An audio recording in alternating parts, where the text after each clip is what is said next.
बंधुओं,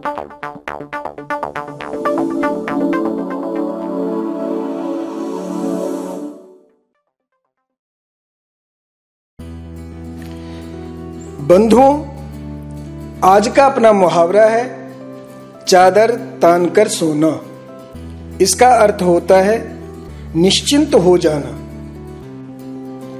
मनुष्य का ऐसा स्वभाव होता है कि जब तक सिर पर काम का भूत सवार रहता है तब तक दिन रात जागता है। जब काम पूरा हो जाता है तब वह आराम करना चाहता है। इसीलिए यह मुहावरा बन गया होगा चादर तान कर सोना। अब इसके भाव को हम वाक्यों के माध्यम से आपको समझाता हूं। पहला वाक्य है, बोर्ड की परीक्षा समाप्त होते ही मेरा बेटा चादर तान कर सो गया।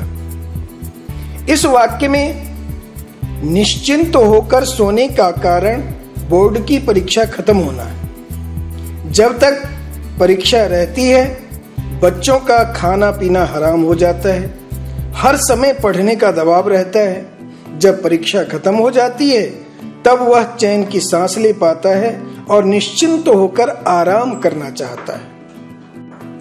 अब दूसरे वाक्य में देखिए, 10 बजे बोर्ड का परिणाम आने वाला है पर करण अभी तक चादर तान कर सो रहा है।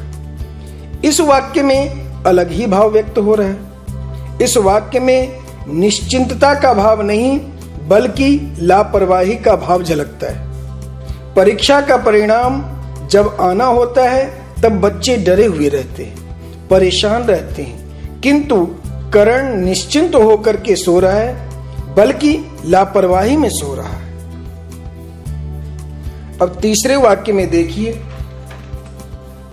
बेटी का बाप चादर तानकर उसी दिन सोता है जिस दिन उसकी बेटी खुशी खुशी बाबुल के घर विदा होकर जाती है। इस वाक्य में निश्चिंतता का कारण कुछ और है। बेटी का बाप होने का कारण हमेशा पिता को चिंता रहती है कि बेटी की शादी अच्छे घर में और अच्छे दूल्हे के साथ हो जाए। जिस दिन पिता बेटी को डोली में बिठाकर पिया के घर विदा करते हैं उस दिन उसे सुकून मिलता है। उस दिन वह अपने आप को हल्का महसूस करता है।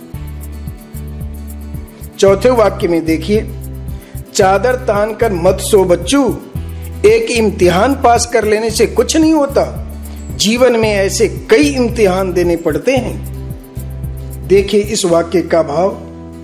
इस वाक्य में सचेत किया जा रहा है कि एक आध में सफलता मिल जाने पर व्यक्ति को निश्चिंत नहीं हो जाना चाहिए। सफल जीवन के लिए व्यक्ति को संघर्ष करना पड़ता है और संघर्ष के लिए सदैव उसे जागरूक रहना पड़ता है। अब पांचवें वाक्य में देखिए, यदि देश के प्रहरी ही चादर तानकर सोते रहे तो फिर दुश्मनों से देश को कौन बचाएगा। इस वाक्य में नसीहत दी गई है और प्रशंसा भी की गई है। नसीहत यह है कि प्रहरी कभी भी चादर तानकर नहीं सोता, वह निश्चिंत होकर नहीं रहता। वह देश की रक्षा के लिए 24 घंटे सजग रहकर सीमा की रक्षा करता है। वे भी यदि अन्य जैसे सोने लग जाए, निश्चिंत रहने लग जाए तो एक दिन में ही देश चौपट हो जाएगा।